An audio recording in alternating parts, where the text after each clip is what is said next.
આકાશવાણી સમાચાર મિત્તલ પટેલ વાંચે છે. સૌપ્રથમ મુખ્ય સમાચાર. લોકસભાના છઠ્ઠા તબક્કા માટે આજે ઉમેદવારી પત્ર પરત ખેંચવાનો અંતિમ દિવસ. 7 રાજ્યોની 57 બેઠકો માટે 25 મેના રોજ થશે મતદાન. લોકસભા ચૂંટણી માટે પ્રચાર અભિયાન તેજ બન્યું. કેન્દ્રીય મંત્રી અમિત શાહ તેલંગાણામાં, ભાજપ રાષ્ટ્રીય અધ્યક્ષ જેપી નડ્ડા અને કોંગ્રેસ મહાસચિવ પ્રિયંકા ગાંધી ઉત્તર પ્રદેશમાં કરશે ચૂંટણી પ્રચાર. વિદેશમંત્રી એસ જયશંકરે કહ્યું, પાકિસ્તાન કબજા હેઠળનું કાશ્મીર ભારતને પાછું મળવું જોઈએ.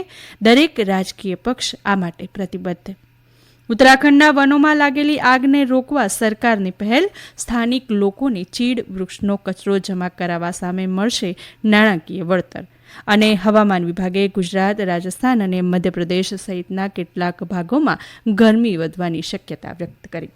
સમાચાર વિગતવાર. લોકસભા ચૂંટણીના છઠ્ઠા તબક્કા માટે ઉમેદવારીપત્ર ભરવાનો આજે અંતિમ દિવસ છે. આ તબક્કામાં 57 બેઠકો ઉપર 25 મેના રોજ મતદાન થશે. દરમિયાન પાંચમા તબક્કામાં 6 રાજ્યો અને 2 કેન્દ્રશાસિત પ્રદેશોની 49 બેઠકો માટે 695 ઉમેદવારો મેદાનમાં છે. કુલ 1586 ઉમેદવારોએ ઉમેદવારીપત્રો ભર્યા હતા. ઉમેદવારીપત્રોની ચકાસણી બાદ 749 ઉમેદવારીપત્રો માન્ય જણાયા હતા. આ તબક્કામાં ઉત્તર પ્રદેશની 14, મહારાષ્ટ્રની 13, પશ્ચિમ બંગાળની 7, બિહાર અને ઓડિશામાં 5-5, ઝારખંડમાં 3, જમ્મુ કાશ્મીર અને લદ્દાખની 1-1 બેઠક પર 20 મેના રોજ મતદાન થશે. લોકસભા ચૂંટણી માટે પ્રચાર અભિયાન તેજ બન્યું છે. વિવિધ પાર્ટીઓના નેતાઓએ પ્રજાને રીઝવવાના પ્રયાસો તેજ કર્યા છે.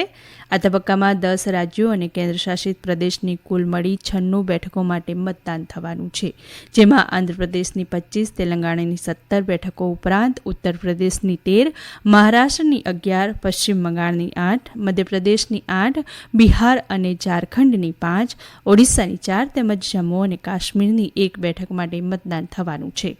ભાજપના વરિષ્ઠ નેતા અને પ્રધાનમંત્રી મોદીએ ગઈકાલે આંધ્રપ્રદેશ અને તેલંગાણામાં ચૂંટણી પ્રચાર કર્યો હતો. શ્રી મોદીએ તેલંગાણાના કરીમનગરમાં ચૂંટણી સભાને સંબોધતા કોંગ્રેસ સામે આકરા પ્રહારો કર્યા હતા. બપોરે વારંગલમાં ચૂંટણી સભા સંબોધતા તેમણે કોંગ્રેસ સામે રંગના આધારે દેશને વિભાજિત કરવાનો આરોપ મૂક્યો હતો. શ્રી મોદીએ સાંજે આંધ્રપ્રદેશના રાજમપેટમાં ચૂંટણી સભાને સંબોધન કર્યું હતું, જે બાદ તેમણે વિજયવાડામાં રોડ શો પણ કર્યો હતો. ભાજપના વરિષ્ઠ નેતા અને કેન્દ્રીય ગૃહમંત્રી અમિત શાહે તેલંગાણામાં ચૂંટણી પ્રચાર કરશે. ગઈકાલે ઉત્તર પ્રદેશના લખીમપુર ખીરીમાં જાહેર સભા સંબોધી હતી. તો કોંગ્રેસ મહાસચિવ પ્રિયંકા ગાંધીએ ઉત્તર પ્રદેશના રાયબરેલીમાં ચૂંટણી સભાને સંબોધન કર્યું હતું. પ્રિયંકા ગાંધીએ અહીં રોજગાર અને મહિલા અનામતના મુદ્દા પર વાત કરી હતી. આ તરફ સમાજવાદી પાર્ટીના અધ્યક્ષ અખિલેશ યાદવે શાહજહાંપુરમાં ચૂંટણી સભા સંબોધી હતી. તેમણે ભાજપ સામે પ્રહારો કરતા કહ્યું કે ભાજપ ખોટા વાયદાઓ કરી રહ્યું છે. તેમણે ફરુખાબાદમાં પણ પાર્ટી ઉમેદવાર માટે ચૂંટણી પ્રચાર કર્યો હતો.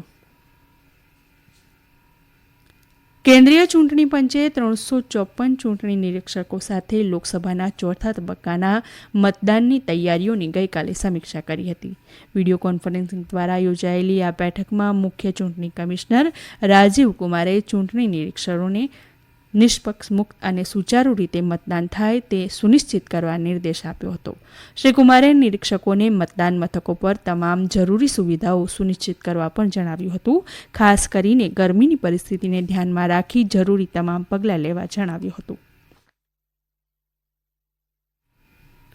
ઉત્તર પ્રદેશમાં લોકસભા ચૂંટણીને ધ્યાનમાં રાખી તમામ રાજકીય પક્ષ પૂરજોશમાં પ્રચાર કરી રહ્યા છે. હવે ભાજપના વરિષ્ઠ નેતા અને પાર્ટી અધ્યક્ષ જેપી નડ્ડા આજે સાંજે રાજધાની લખનૌમાં હશે. તેઓ લખનૌ, ઉન્નાવ, મોહનલાલગંજ અને રાયબરેલી લોકસભા મતવિસ્તારમાં વરિષ્ઠ પક્ષકારોની બેઠક કરશે. સાથે જ તેઓ ચૂંટણીના ચોથા તબક્કામાં મતદાન માટે જઈ રહેલા મતવિસ્તારના ધારાસભ્યો અને વિધાન પરિષદના સભ્યની બેઠકનું પણ નેતૃત્વ કરશે. આ સભાઓ પહેલા ભાજપના રાષ્ટ્રીય અધ્યક્ષ ચિત્રકૂટ અને ફતેપુર જિલ્લામાં રાજકીય રેલીઓને સંબોધિત કરશે. તો આ તરફ રાષ્ટ્રીય કોંગ્રેસ પક્ષના મહાસચિવ પ્રિયંકા ગાંધી આજે રાયબરેલી વિસ્તારમાં પ્રચાર કરશે. જ્યારે સમાજવાદી પાર્ટીના વડા અખિલેશ યાદવ બહરાચઈ, ધૌરછરા અને લખીમપુર ખીરી મતવિસ્તારમાં પ્રચાર કરશે. આ સમાચાર આપ આકાશવાણી પરથી સાંભળી રહ્યા છો. વિદેશ મંત્રી એસ જયશંકરે જણાવ્યું છે કે દેશનો દરેક રાજકીય પક્ષ એ સુનિશ્ચિત કરવા માટે પ્રતિબદ્ધ છે કે દેશનું અભિન્ન અંગ એવું પાકિસ્તાનના કબજા હેઠળનું કાશ્મીર POK ભારતને પાછું મળે. નવી દિલ્હીની ગાર્ગી કોલેજમાં વિદ્યાર્થીઓ સાથે વાત કરતા તેમણે ઉમેર્યું કે જમ્મુ કાશ્મીરમાં કલમ 370 હટાવ્યા બાદ POKનો મુદ્દો પ્રાથમિકતા બની ગયો છે. શ્રી જયશંકરે કહ્યું કે લોકોએ સ્વીકારી લીધું હતું કે કલમ 370માં ફેરફાર શક્ય નહોતો, કારણ કે એ સમયના રાજકારણે તેને લોકોના મનમાં ઊંડે સુધી પહોંચાડી દીધું હતું. વધુમાં તેમણે કહ્યું કે આપણે જોયું કે મોદી સરકારના દ્રષ્ટિકોણ બદલવાથી ત્યાંની વાસ્તવિક સ્થિતિ બદલાઈ ગઈ છે. વિદેશ મંત્રીએ કહ્યું કે POKના સંદર્ભમાં એક સંસદીય પ્રસ્તાવ છે અને દેશના દરેક રાજકીય પક્ષોએ સુનિશ્ચિત કરવા માટે પ્રતિબદ્ધ છે કે POK ભારતમાં પાછું ભળવું જોઈએ. ઉત્તરાખંડના મુખ્યમંત્રી પુષ્કરસિંહ ધામીએ રાજ્યના વનોમાં લાગેલી આગને જોતા રુદ્રપ્રયાગ જિલ્લામાં અનોખા મિશનની શરૂઆત કરી છે, જેમાં મુખ્યમંત્રીએ રુદ્રપ્રયાગ જિલ્લામાં પિરુલ એટલે કે ચીડના વૃક્ષોના પાંદડાની સફાઈ અભિયાન ઝુંબેશમાં ભાગ લીધો હતો અને સ્થાનિક લોકોને આ ઝુંબેશમાં જોડાવા માટે અપીલ કરી હતી.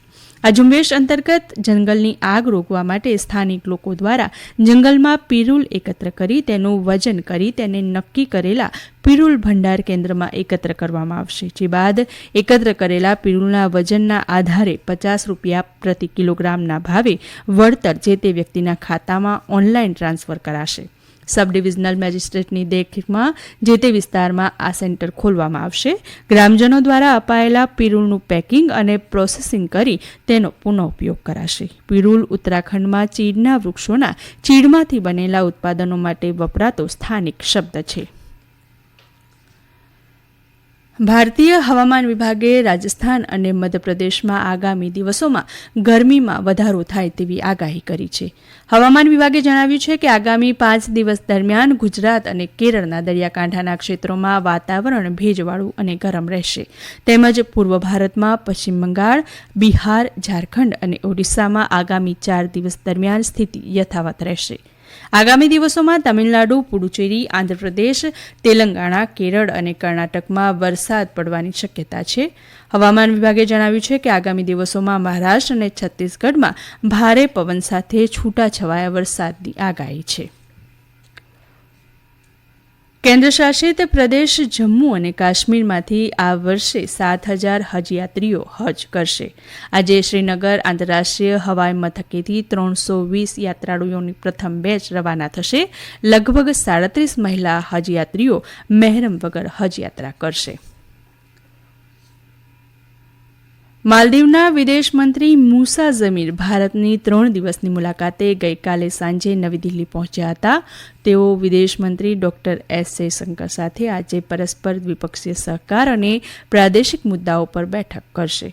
વિદેશ મંત્રાલયે કહ્યું છે કે માલદીવ હિન્દ મહાસાગર ક્ષેત્રમાં ભારતનો મુખ્ય દરિયાઈ પડોશી છે અને વિદેશ મંત્રી ઝમીરની મુલાકાત બંને દેશો વચ્ચેના દ્વિપક્ષીય સહયોગને વધુ વેગ આપે એવી શક્યતા છે.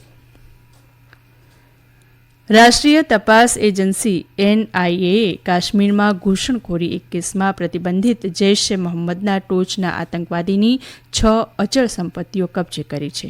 એજન્સીએ એક નિવેદનમાં જણાવ્યું હતું કે આતંકવાદી આસિફ અહમદ મલિકની સંપત્તિ પુલવામાના મીરપુરામાં આવેલી છે, જેને NIAની વિશેષ કોર્ટના આદેશ બાદ કબજે કરાઈ છે. 2020માં આસિફ મોહમ્મદ મલિકની ધરપકડ કરાઈ હતી. એ સમયે તેમની પાસેથી હથિયાર, દારૂગોળો અને વિસ્ફોટકો મળી આવ્યા હતા. હાલ આસિફ અહમદ મલિક પર જમ્મુની કોર્ટમાં કેસ ચાલી રહ્યો છે. ભારતીય સ્ટાર ટેબલ ટેનિસ ખેલાડી મણિકા બત્રાએ વિશ્વની 14મા ક્રમાંક પર રહેલી જર્મનીની નીના મિટલહામને જેદ્દાહ ખાતે ચાલી રહેલી સાઉદી સ્મેશના ક્વાર્ટર ફાઇનલમાં હરાવી દીધી હતી.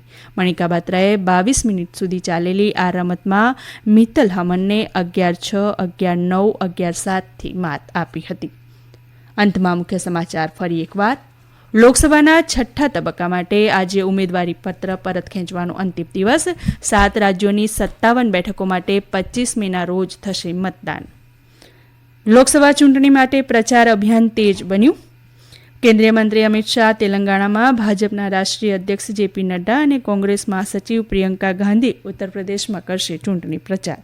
અને હવામાન વિભાગે ગુજરાત, રાજસ્થાન અને મધ્યપ્રદેશ સહિતના કેટલાક ભાગોમાં ગરમી વધવાની શક્યતા વ્યક્ત કરી. આકાશવાણી પરથી સમાચાર પૂરા થયા.